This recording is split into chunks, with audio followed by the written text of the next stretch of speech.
Huwag daw magpapadala. No remittance week. Natatawa ako dito. Pwede ako makiisa dyan. Lalo na ang aming company. 8 magtutumas na laging walang sahod. Ewan ko lang kung hindi ako makasali dyan. Ay, sana ako dyan. Walang sahod. Wala talaga papadala. Anong magagawa natin? Yung iba, umiiyak na. Magugutom daw ang pamilya. Ano ba kayo, araw-araw magpadala? Ha? Di syempre, ipadala nyo na sa 27, yung budget nila pang isang linggo. Ano ba kayo? Ang dami ako nababasang comment. Magugutom ang pamilya namin. Magugutom.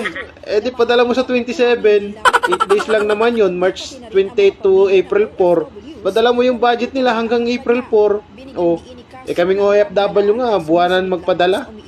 Yung mga nagsasabing magugutom ang pamilya, ano ba yun? Araw-araw nagpapadala. Di ba? Pero ako talagang aminado ako talaga. Wala akong may papadala. Tanginang yan. Wala eh. Ganun talaga eh. Delay-delay yung aming amo eh. Bukro-bukro lagi eh.